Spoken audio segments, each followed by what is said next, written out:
She was freezing to death on the Texas plains when she saw the warrior approaching through the snow. Charlotte Hayes knew what she had to do to survive.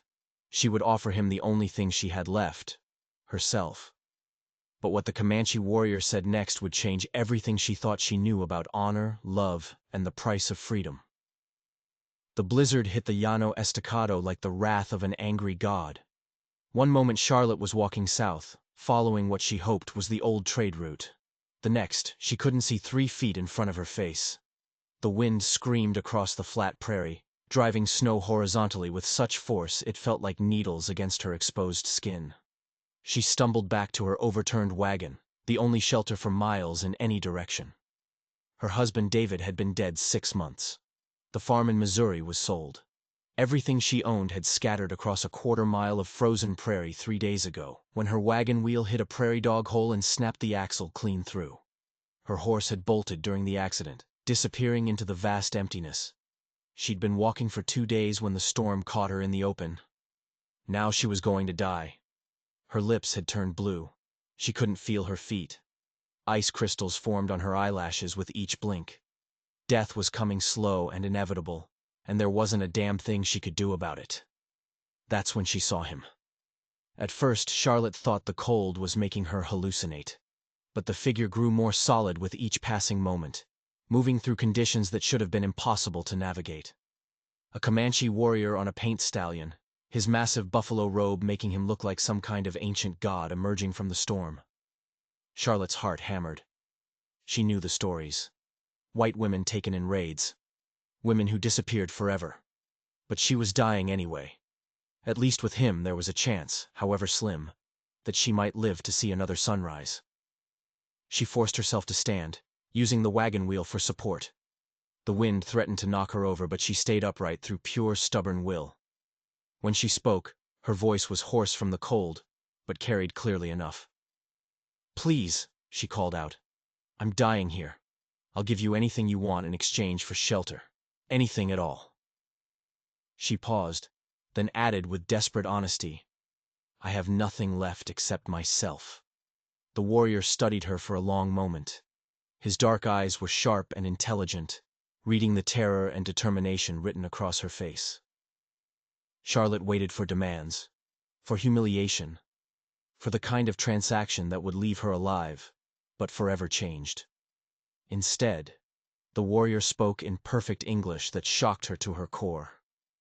"You owe me nothing, white woman," he said, his deep voice cutting through the wind like a blade. "Some things cannot be bought or sold, and a life saved from the storm is one of them." Without dismounting, he unwrapped the massive buffalo robe from around his shoulders and held it out toward her. "Take this. Wrap yourself well."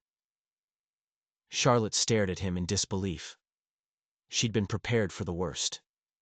Instead, this fearsome Comanche warrior was offering her protection without asking for anything in return. The buffalo robe was enormous, clearly something of great value and personal significance. The intricate beadwork along its edges told her this was a warrior's prize, earned through courage and skill. "I cannot take this," she protested, even as her frozen fingers closed around the warm fur. "You'll freeze without it." "I am Comanche," he said simply. "The cold is an old enemy, but one I know how to fight. You are soft from the settlements. The robe will serve you better." He gestured toward his horse. "Can you ride?" Charlotte nodded, though in truth she was barely an adequate rider. But she wasn't about to admit weakness when this warrior had already shown her more kindness than she'd experienced in months. What happened next would haunt her dreams for weeks to come, but not in the way she expected. Maku. That's what he said his name meant, Stone Bear. Guided them through the blizzard with supernatural precision. The warrior seemed to read the very bones of the earth beneath the snow, following invisible trails that led them to a hidden canyon she never would have found on her own. The shelter was perfect, high walls that blocked the wind, an overhang that kept out the snow, and evidence that Maku's people had used this place for generations. He built a fire with practiced efficiency, produced dried meat and water, tended to her frozen hands and feet with a gentleness that seemed at odds with his fierce reputation. And through it all, he asked for nothing. As the hours passed and Charlotte slowly returned from the edge of death, she found herself talking to this enigmatic warrior, sharing details of her life she'd never spoken aloud, her brief marriage, her dreams for a new beginning in Santa Fe where her sister lived, her decision to travel alone after the wagon train left without her when she fell sick in Fort Worth. "The plains do not forgive mistakes," Maku observed. "But courage is worth something, even when poorly planned. You did not weep or beg when you saw me. Many white women would have fainted from fear alone." There was approval in his voice, recognition of an equality he respected. Charlotte studied him in the firelight. His English wasn't just fluent, it was sophisticated, marking him as someone who'd received education that went beyond simple trading relationships. His movements were economical and purposeful. Everything about him spoke of quiet confidence and absolute competence. "You speak my language very well," Charlotte ventured. "Better than many white men I've known. Where did you learn?" Maku's expression grew thoughtful as he poked at the fire. "My mother was taken from a wagon train when she was 16, he said quietly. "She was Mexican, educated in a convent school. She taught me to read and write in both Spanish and English." Charlotte felt something shift in her understanding. This wasn't the savage she'd been taught to fear. This was a man of complexity and education, someone who existed in the space between two worlds. "She chose to stay," Maku continued, as if reading her thoughts. "When traders came who could have arranged her return, she chose to remain with my father. She said she'd found freedom on the plains that she'd never known in the settlements." His dark eyes met Charlotte's across the fire. "Not all captives wish to be rescued." The words hung between them, heavy with meaning that Charlotte wasn't quite ready to examine too closely. By morning the storm had passed, but Maku said the snow was too deep for safe travel. They would have to wait another day. Charlotte found herself grateful for the delay, hungry for more time with this man who'd saved her life, and asked for nothing in return. As the second day wore on, Maku began teaching her survival skills: how to read weather patterns, how to find water in seemingly barren landscape, how to move quietly and observe wildlife. Charlotte proved to be an attentive student, her quick mind grasping concepts that would have seemed impossible days earlier. "You learn quickly," Maku complimented. "Your mind is flexible, able to accept new ways of thinking. This is unusual among your people." Their conversation grew more personal as afternoon faded toward evening.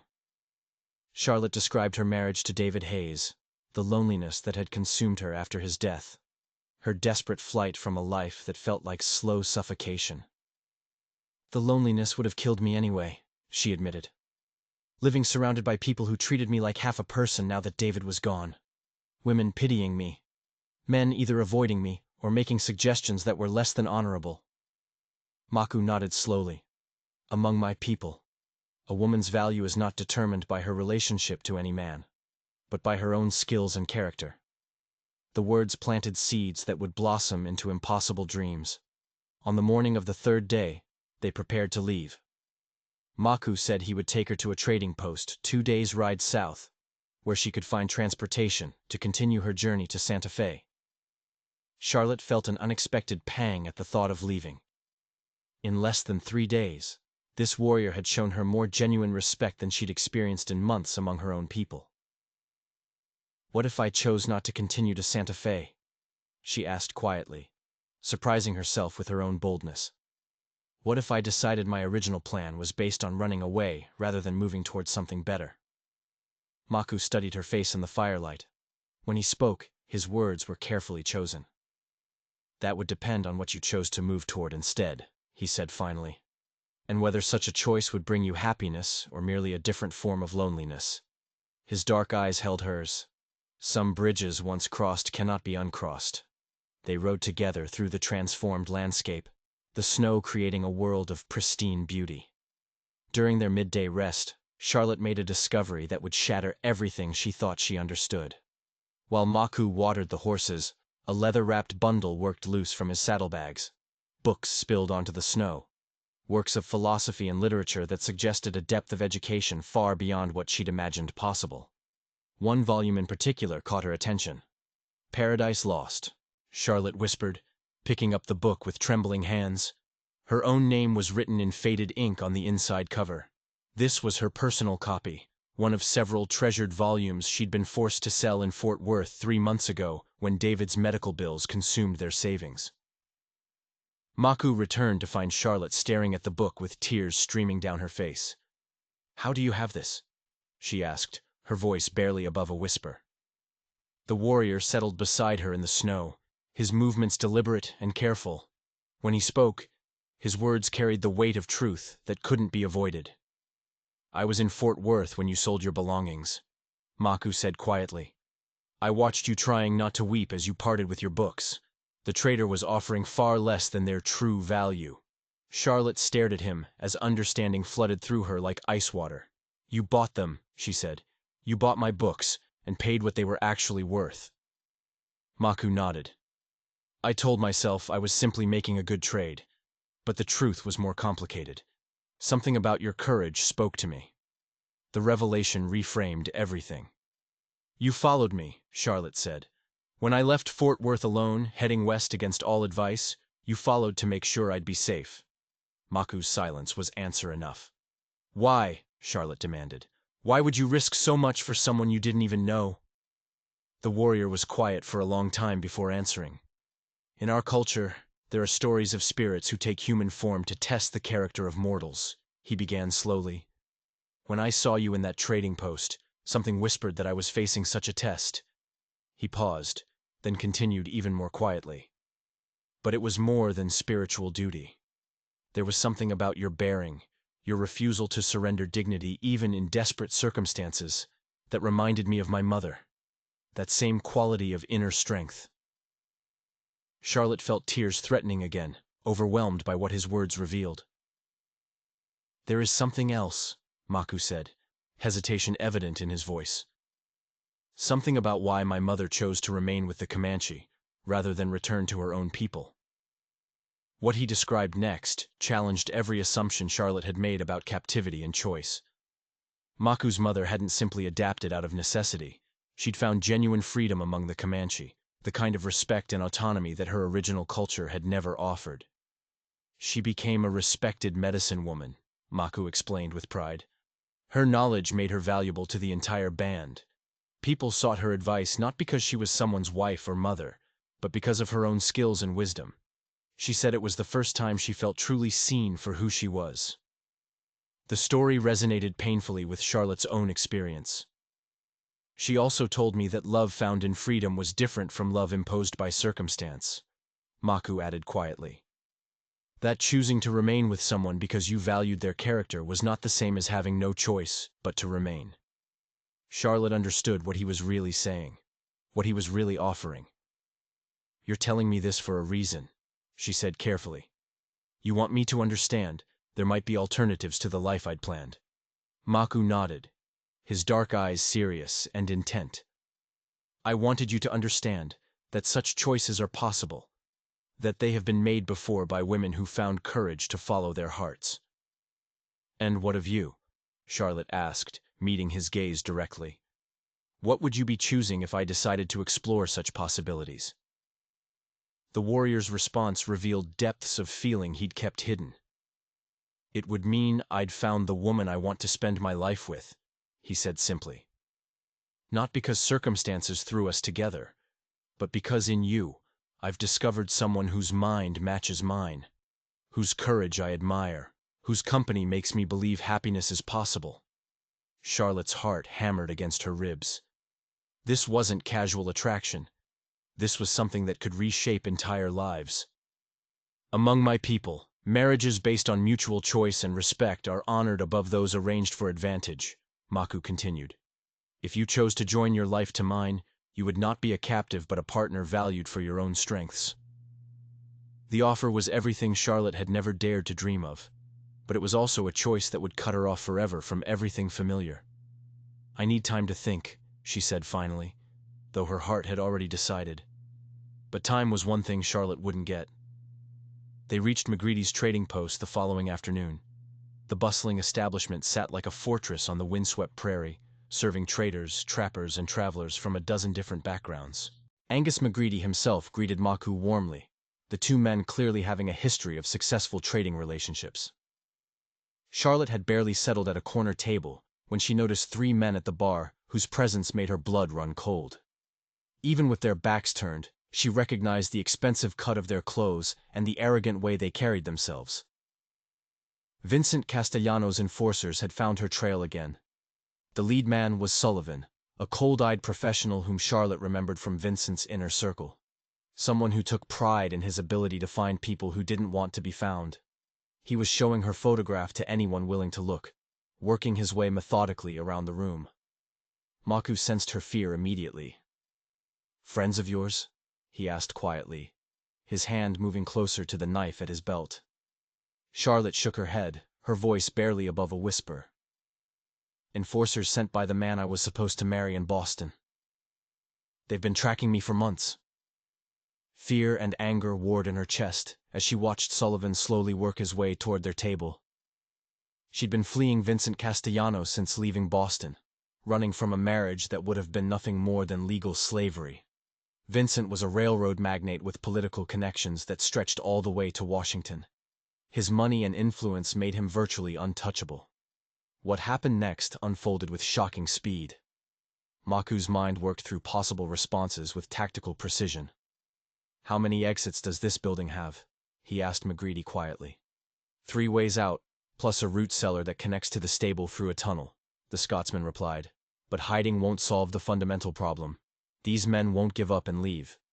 Charlotte felt trapped between impossible choices. Running would only delay the inevitable. But surrendering to Sullivan meant accepting a fate worse than death. "There is another option," Maku said slowly, his dark eyes meeting Charlotte's with an intensity that made her heart race. "But it would require trust and courage beyond anything you've shown thus far. It would also make your choice about the future an immediate necessity." What he proposed was audacious beyond anything Charlotte could have imagined. According to Comanche law, a woman who claimed the protection of a warrior became untouchable by outsiders. If Charlotte married Maku according to Comanche ceremony, Sullivan would have no legal authority over her. A Comanche wife was subject only to tribal law, not to the claims of white men seeking to drag her back to unwanted marriages. "You would do this for me?" Charlotte asked, her voice trembling. "Bind yourself to someone you've known only 3 days just to protect me?" Maku's response revealed everything he'd been holding back. "I would do this because in 3 days you've shown me more of your true character than some people reveal in 3 years. I know your courage, your intelligence, your capacity for growth. Most importantly, I know my heart recognizes something in you it's never found in anyone else." The ceremony that followed was unlike anything Charlotte had witnessed or imagined. Stripped of familiar religious trappings but invested with spiritual significance that transformed the very air around them. McGreedy cleared a space in his back room while Maku sent for items needed for the traditional Comanche binding ritual. The ceremony was elegant in its simplicity. Maku placed a beautifully beaded headband on Charlotte's head, something his sister had made for the woman he would eventually choose as his wife. He spoke words in Comanche that McGreedy translated with obvious reverence. "He says you are now under the protection of his name and his strength," the Scotsman explained. "Your enemies become his enemies. Your welfare becomes his sacred responsibility. In return, he asks only that you treat his people as your people, and his honor as your own to guard." Charlotte found herself responding with words that seemed to come from some deep part of her soul. "I accept your protection and offer my loyalty in return. Your people will be my people. Your struggles will be my struggles. Your honor will be as precious to me as my own life." The binding was sealed with the exchange of gifts. Maku gave Charlotte a silver bracelet that had belonged to his grandmother.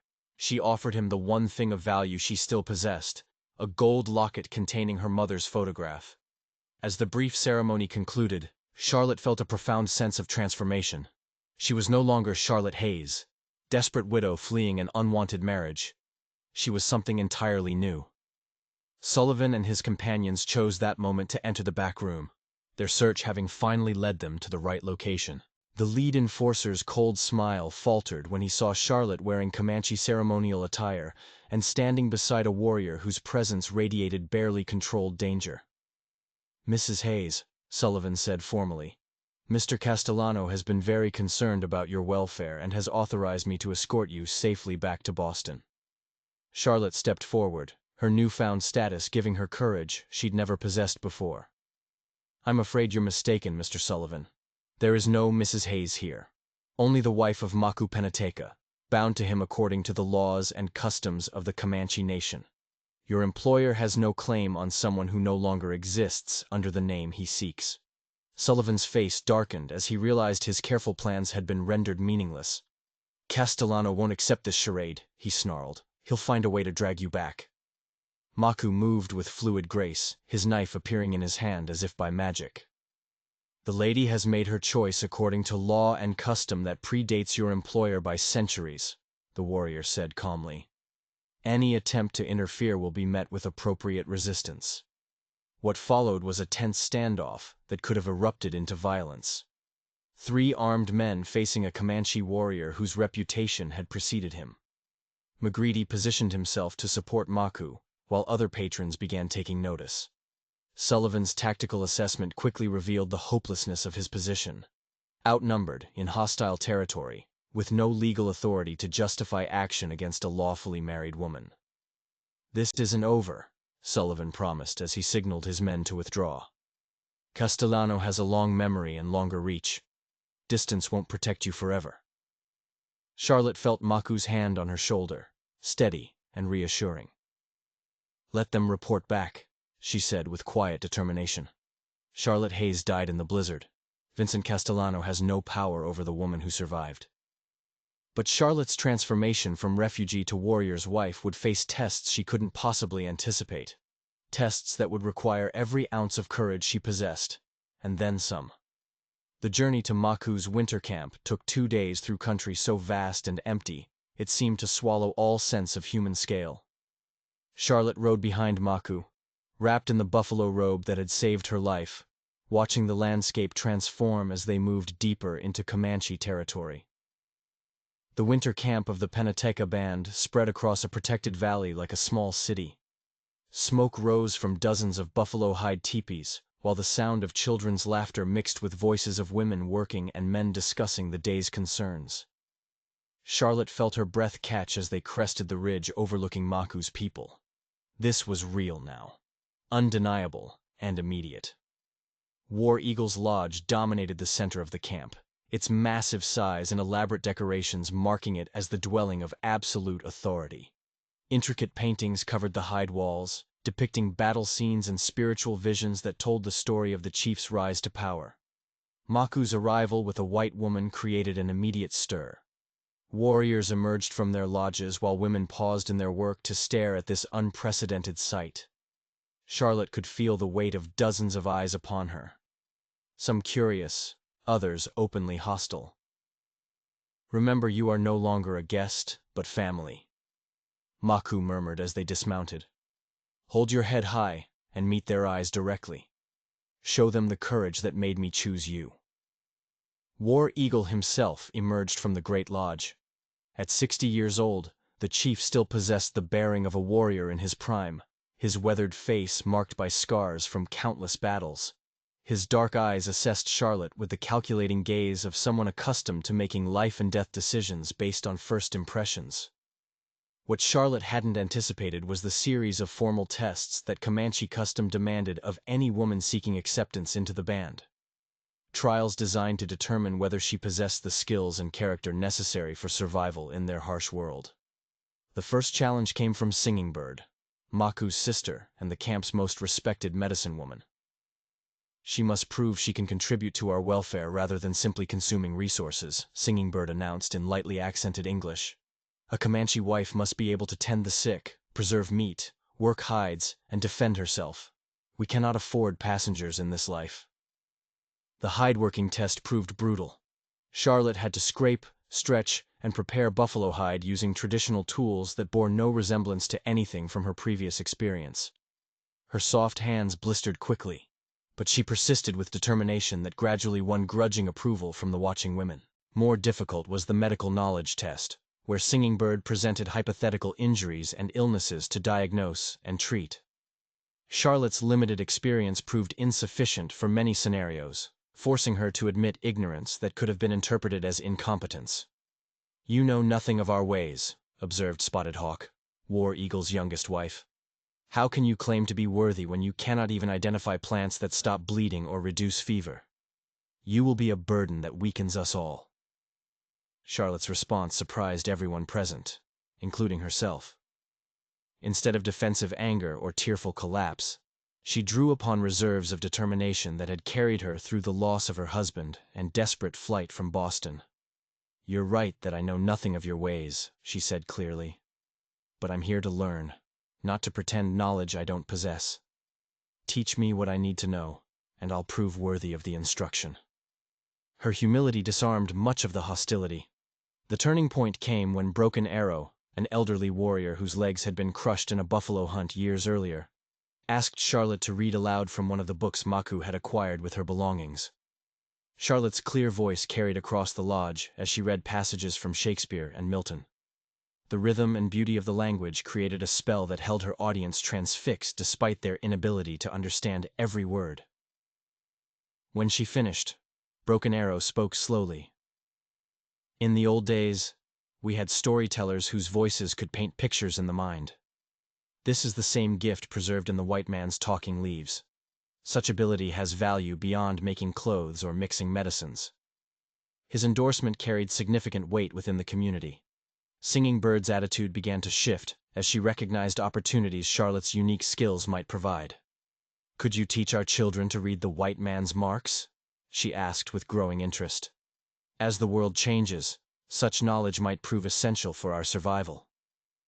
The practical benefits were becoming clear. More importantly, Charlotte's willingness to submit to testing without complaint demonstrated character traits Comanche culture valued highly. Her persistence in the face of difficulty, her honesty about limitations, her determination to learn rather than demand accommodation, all marked her as someone who understood the requirements of their harsh existence. Young Hawk, Maku's 15-year-old brother, became Charlotte's most enthusiastic supporter after she helped him decipher a military map he'd acquired during a raid. Her ability to read terrain symbols and understand strategic implications impressed the youth immensely. 3 weeks into Charlotte's integration process, disaster struck from an entirely unexpected direction. A delegation of Army officers arrived at the camp under a flag of truce, claiming to seek peaceful resolution of recent conflicts. Their leader was Captain Marcus Thornfield, a West Point graduate whose aristocratic bearing and obvious contempt for Indians immediately put everyone on edge. What the delegation actually brought was devastating news about Vincent Castellanos' reach and determination to reclaim what he considered his property. Through connections in Washington's political establishment, Vincent had managed to secure official backing for his pursuit of Charlotte. He'd painted her as a kidnapped victim, whose rescue was essential for maintaining peace between whites and Indians. The woman known as Charlotte Hayes was taken against her will during an attack on a trading party, Captain Thornfield announced with obvious distaste. "Her wealthy fiancé has petitioned the territorial government for her return. I'm authorized to negotiate appropriate compensation for her release." His words carried implicit threat of military action if diplomacy failed. War Eagle's response was everything Charlotte could have hoped for. "The woman you seek no longer exists," he declared in perfect English. "She died in the blizzard, and in her place stands my son's wife, bound to our people by sacred ceremony and protected by our laws." But Captain Thornfield had come prepared for such resistance. He produced documents Charlotte recognized with growing horror as forgeries based on information only someone with intimate knowledge of her situation could have provided. Vincent's reach had extended even here, corrupting someone within the trading post network. "We have testimony from witnesses who saw Mrs. Hayes taken by force from McGreedy's trading post," the captain continued. "The marriage ceremony you describe was conducted under duress and therefore invalid. I'm prepared to use force if necessary to secure her release." The emergency council that convened in War Eagle's lodge carried the weight of decisions that could determine the band's survival. Maps were spread across buffalo robes while scouts reported on army movements. Maku's tactical assessment painted a grim picture. Outnumbered and outgunned by an enemy whose supply lines dwarfed anything the Comanche could marshal. They have positioned 2 companies of cavalry within a day's ride, Maku reported grimly. Fighting them directly would mean destruction of our people for the sake of one woman's freedom. War Eagle listened with the patient attention of a leader who understood hasty decisions could doom his people. But Charlotte could see the terrible burden weighing on the aging chief's shoulders. "There is another way," Charlotte said quietly, her voice cutting through the heated debate. "I can return to them willingly, making it appear their demands have been met, while secretly carrying information that could save lives when the real fighting begins. Let me be your spy among enemies who think they've reclaimed their prize." Her proposal stunned the council into silence. The suggestion revealed strategic thinking that impressed even the most skeptical warriors. But Maku's reaction was immediate, an absolute rejection.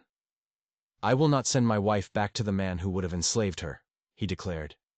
"If we must fight, then we fight. But we do not achieve victory through sacrifice of those we're sworn to protect." What followed was the most difficult conversation of Charlotte's life, conducted in whispered Comanche in the privacy of Maku's lodge. She had to convince the man she loved that her sacrifice was not surrender but strategy, a way to protect the people who'd become her family. "You married a woman of courage and intelligence," Charlotte reminded him, her hands framing his face as she forced him to meet her eyes. "Trust that courage now when our people need it most. I'm not the frightened refugee you rescued from the blizzard. I've learned to fight in ways bullets and arrows cannot match." Maku's anguish was visible as he struggled between conflicting loyalties. "If you return to them, I may never see you again," he said finally. "Castellano won't make the same mistake twice." Charlotte's response carried absolute conviction. "Then have faith that the woman you chose is capable of creating her own opportunities. I'm no longer someone who waits for rescue. I rescue myself and others. Trust me to come back to you." The kiss they shared carried the weight of possible farewell, but also promise of reunion. As dawn approached, Charlotte made her preparations for return to the world she'd fought so hard to escape. But she was no longer the same woman who'd fled Boston in terror. Vincent Castellano was about to discover that some prizes once lost could never truly be reclaimed. Charlotte walked back into danger, carrying with her the love of a warrior, and determination to prove some bonds couldn't be broken by distance, deception, or even threat of death itself. Captain Thornfield's military camp sprawled like a temporary city of canvas and discipline. Charlotte walked between rows of tents with her head held high, projecting the image of a rescued captive grateful for liberation, while her mind catalogued every detail that might prove useful to Maku's people. Vincent Castellano's personal railcar sat on a hastily constructed siding 20 miles from the main camp. Its luxurious appointments were a stark contrast to harsh frontier conditions. The sight filled Charlotte with familiar dread, but also with new determination born from weeks of discovering her own strength. Vincent himself had aged visibly since Charlotte's escape. His usual composed demeanor showed cracks that spoke to obsessive fury her defiance had ignited. When she was escorted into his private compartment, his cold smile carried promises of punishment that made her skin crawl. "My dear Charlotte," Vincent said with false warmth, "you cannot imagine how worried I've been. The degradations you must have endured." Charlotte's response was carefully calculated to maintain her deception while gathering intelligence. "Thank you for coming after me," she said with feigned gratitude. "The Comanche treated me well enough, but I knew you'd find a way to bring me home." Each word tasted like poison. What Charlotte discovered through careful observation was far worse than she'd imagined. Vincent's reach extended deep into territorial government. His money and political connections enabled him to orchestrate what amounted to a private war against any Indian band that refused to acknowledge white authority. Documents scattered across Vincent's mahogany desk revealed the scope of his ambitions. Maps marked with planned railroad routes, and mining claims that would require complete removal of Comanche people from territories they'd occupied for generations. Charlotte's rescue was merely the opening move in a campaign designed to justify wholesale military action. "Once we return to Boston and complete our delayed wedding," Vincent explained with casual brutality, I'll be in position to implement the final solution to the Indian problem in this region. My investors require guarantees that savage raids won't threaten their operations." His tone suggested he was discussing livestock rather than human beings. The realization that her situation was connected to genocide against Maku's people filled Charlotte with horror she struggled to conceal. Every day she remained in Vincent's custody brought his monstrous plans closer to implementation. Charlotte's performance had to be flawless as she endured Vincent's increasingly possessive behavior. She responded with submissive gratitude he expected, while mentally preparing for the most dangerous gamble of her life. The intelligence she gathered painted a grim picture. Supply trains filled with modern weapons, carefully planned provocations, political arrangements that would brand any Indian resistance as terrorism, requiring overwhelming response. Most critically, Charlotte learned the exact timing of the planned assault on War Eagle's winter camp. The attack was scheduled for the new moon when darkness would provide maximum advantage to better-equipped military forces. Charlotte's opportunity came during the formal dinner Vincent arranged to celebrate their reunion. A grotesque parody of civilized behavior conducted while genocide was planned in adjoining compartments. The wine flowed freely as Vincent's associates toasted their upcoming profits, their drunken boasts providing the distraction Charlotte needed. The lock on her compartment window yielded to techniques Maku had taught her. The bitter cold that greeted her as she slipped into the winter night would have terrified the woman she used to be. But Charlotte had learned to see harsh conditions as allies rather than enemies. Her escape route led through territories she'd memorized during her enforced captivity. The stolen cavalry horse she'd identified during reconnaissance carried her through the night at a pace that would have seemed impossible weeks earlier. Dawn found Charlotte approaching the hidden valley where War Eagle's people had made their winter camp. The sentries who challenged her approach recognized both her identity and the desperate importance of her mission. Maku's face when he saw her carried relief so profound it nearly broke Charlotte's composure. But there was no time for reunion when hundreds of lives hung in the balance. The information she brought transformed the emergency council from a discussion of impossible choices into a planning session for survival against overwhelming odds. War Eagle's tactical genius became evident as he absorbed Charlotte's intelligence and began formulating a response that turned Vincent's superior firepower into a disadvantage. The Comanche would not meet the army in open battle. They would use terrain and weather to create conditions favoring mobility over mechanical advantage. The evacuation proceeded with efficiency, born from generations of avoiding superior military forces. Women and children moved to prepared positions, while warriors set up defensive positions designed to channel attacking forces into carefully prepared killing zones. Charlotte found herself assigned a role utilizing her unique capabilities, serving as translator and coordinator, while also preparing documents that would preserve Comanche history and customs regardless of what happened in the coming battle. Maku's preparation for what might be their final battle included a private ceremony where they renewed their marriage vows. The sacred words carried additional weight when spoken in the shadow of possible death. The attack unfolded exactly as Charlotte's intelligence predicted. Vincent's forces moved with arrogant confidence of troops who believed they faced demoralized savages rather than tactical masters fighting for their very existence. The initial cavalry charge that should have overrun Comanche positions instead encountered empty lodges and carefully prepared ambush sites. War Eagle's strategy transformed the battle into a series of running engagements that maximized Comanche advantages while negating the army's superior firepower.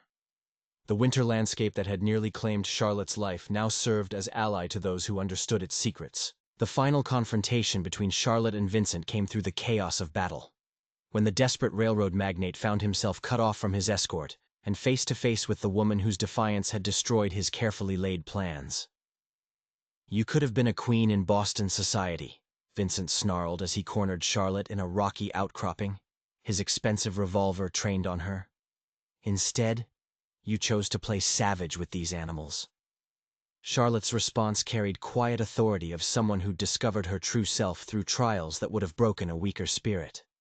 "I chose freedom over slavery, love over possession, and dignity over the comfortable prison you offered," she said calmly. "You never understood that some things cannot be bought, sold, or owned." The shot that ended Vincent Castellano's life came not from Charlotte's hand, but from Maku's rifle. The warrior's marksmanship preventing the final tragedy Vincent's rage demanded. The man who'd corrupted politics and planned genocide died alone in the snow, his dreams of empire dissolving like ice in spring sunshine. The battle's aftermath revealed the completeness of War Eagle's tactical victory. Army forces retreated in disarray, while their political justification for genocide lay dead in a Texas canyon. 6 months later, Charlotte stood in the garden of the small ranch she and Maku had established at the edge of Comanche territory. A place where two worlds could meet without conflict, and children could learn the best of both cultures. The vegetables she tended would feed both white neighbors and Indian visitors, symbols of cooperation rather than conquest. The school they'd built served children from both communities, Charlotte teaching reading and writing while Maku instructed in traditional skills and wisdom. Their example had inspired others to seek alternatives to the cycle of violence that had defined frontier relations for too long. Charlotte's pregnancy added new dimension to their hopes for the future. Their child destined to inherit the best of both worlds while being limited by neither. The letters that arrived regularly from the territorial capital brought news of political changes that vindicated their faith in peaceful solutions. Vincent's death had removed the primary obstacle to negotiations. War Eagle's military success had earned respect that translated into genuine diplomatic progress. As evening approached and Maku returned from work with the horses, Charlotte reflected on the journey that had brought them to this moment of contentment. She'd offered her body to survive a blizzard, and discovered that the Comanche warrior who refused that bargain had given her something infinitely more valuable: the chance to become who she was meant to be. Their love story had begun with desperate necessity but evolved into something that transcended cultural boundaries and challenged assumptions that kept peoples apart. The evening star appeared in the clear Texas sky as Charlotte and Maku walked hand in hand toward their home. Two people who'd found in each other the strength to build something new and beautiful from the ashes of a world that had tried to destroy them both. Charlotte Hayes had died in that blizzard on the Llano Estacado. In her place stood a woman who'd learned that honor, courage, and love could triumph over hatred, greed, and the forces that sought to divide humanity into opposing camps. She'd learned that some bridges, once crossed, lead not to loss, but to liberation. She'd learned that freedom was worth any price. And she'd learned that sometimes the greatest act of courage was not fighting against the storm, but surrendering to it, and discovering in that surrender the strength to become who you were always meant to be. If this story touched your heart, don't forget to hit that subscribe button and turn on notifications so you never miss another powerful tale of courage, love, and transformation. Share this with someone who needs to hear that it's never too late to choose your own path. And drop a comment below telling me, what would you have done in Charlotte's shoes? Would you have had the courage to cross that bridge into the unknown?